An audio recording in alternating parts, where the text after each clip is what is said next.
Shujit and me have been together for a very long time.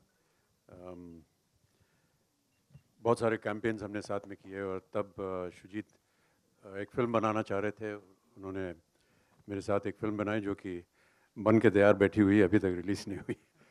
उसकी एक अलग कहानी है. फिर उन्होंने मुझसे कहा कि ये फ़िल्म करनी है और इसीलिए हम साथ में आ गए. और जब दीपिका हो, इरफान हो और सोनी साथ में हो तो मैं तो एकदम मंत्रमुग्ध हो गया. The first time Shujit came and met me for this film,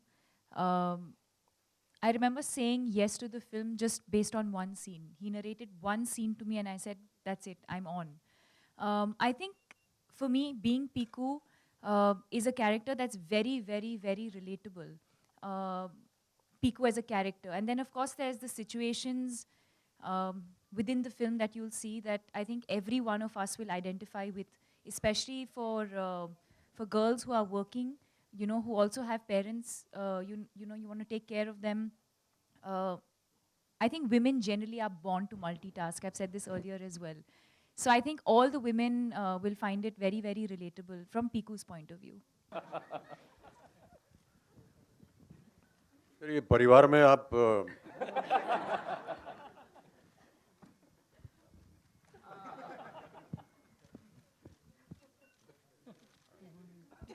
लाज रख लेना बेटी, बाबा की लाज रख लेना, please. Okay, let's put it this way. I think Abhishek's more. Actually, I can't even say that because he has an amazing sense of humor. What I was going to say is that Abhishek's more fun to work with, but I got to learn a lot from Amit ji. But the reverse can happen also. I think they're just too talented, father and son both. यार महानायक की निशानी यही है कि वो अपनी महानता को आने नहीं देते को एक्टर्स के सामने. आई थिंक मेरे लिए बहुत ही खूबसूरत एक्सपीरियंस था. और जो मैंने उनको देखा काम करते हुए, मुझे लगता है कि किसी भी एक्टर को अपनी अगर ट्रेनिंग अगर वो कर रहा है या वो सोच रहा है कि एक्टर बनना है उसे, तो आई थिंक उनको बच्चन साहब को ऑब्जर्व करना कंपलसरी है, नहीं तो एक्टर नहीं बन सकता. मतलब उसको वो पता नहीं चलेगा कि वो किस तरह से करते हैं. वो मुझे लगता है कि अभी तक बच्चन साहब के जो रूप हैं वो उनको खुद को भी नहीं पता चले हैं, शायद उतना एक्सप्लोर नहीं हुआ है.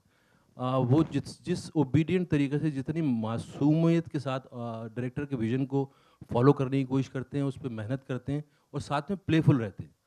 कई बार क्या होता है ना कि आदमी मेहनत करता है वो बहुत बोरिंग लगता है, दूसरे लोगों के लिए बोरिंग हो जाता है, लेकिन उनके साथ मतलब बहुत सारा उनका मतलब उसमें प्लेफुलनेस बहुत होता है. कई बार ऐसा हुआ जो मेरी ज़िंदगी भर मुझे याद रहेगा वो मोमेंट, कि हम लोग ऐसा वो लाइन बोलते हैं कई बार ना, अपनी लाइन रिहर्स करते रहते हैं ज़ोर ज़ोर से.